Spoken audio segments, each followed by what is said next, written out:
Food We Love with Linda Yu is presented by Arun's Thai Restaurant.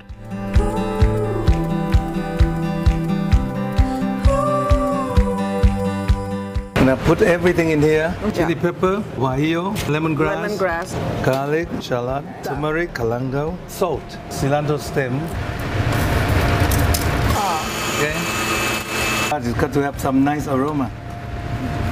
Not too close because that's it. That's it. I got to chop the shrimp first. To chop coarsely. Okay. And I'm going to prepare the kabocha squash.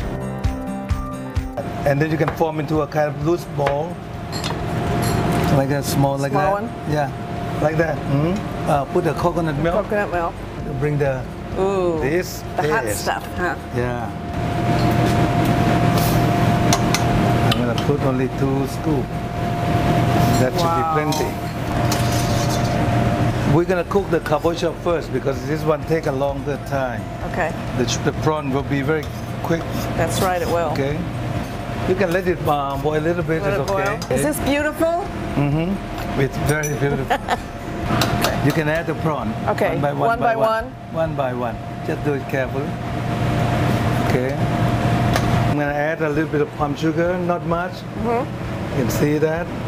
There. This is the fun part. What is this? Kaffir lime leaves. You tear down along the skull. Just tear down like this. Yeah. I never knew it was this much work. Now you can appreciate. Now I appreciate it more.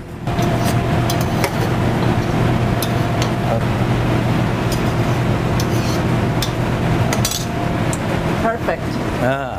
And then we're going to add this to give color, and then basil.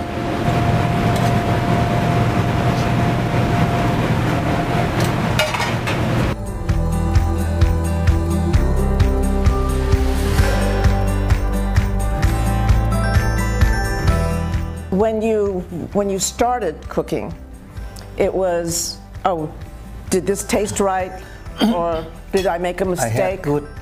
I had very sensitivity of taste. You know, you can say all the sensibility, sensitivity. I got it in me because it's been cultivated for years since I was a little child. Remember? Right, without you realizing it. Yeah, but it's in me, and besides, I live in many countries too. I've seen. I was exposed to different culture. Sure. I have a comparative mind about good food. Okay. You know? And that's how it works. Okay. That's how it works. What will make a good, perfect food? So I thought more and more, then I came up with my own theory. Number one, the food has to have a good flavor. And then number two, as my grandfather always used to say all the time when I was young, you got to have a good texture. Number three, it got to be very nice form, very nice color, very nice, presentation. And then number four, I thought further. The food got to have the right temperature too. When I look at the Chinese food, my grandmother always taught me, the soup has to be hot. You don't serve it room temperature, something like that, The last one I thought, aroma would be the fifth element that, can constitute good food.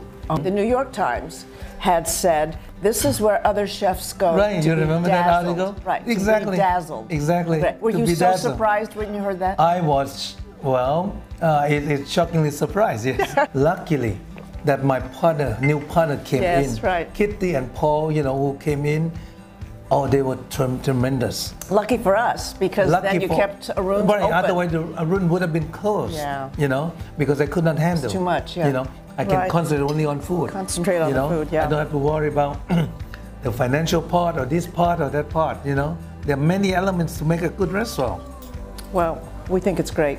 Yeah. And I'm eating everything. Thank you. Oh, you talk. Okay. Thanks, Arun.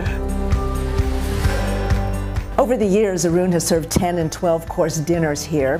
But now, for those whose appetites aren't quite so generous, during the week you can get 6 to 8-course meals. That should be really yummy still. In fact, I think I'll go eat a little bit more. Thanks for joining us. We see you next time here on Food We Love. For details on this recipe and more, go to suntimes.com.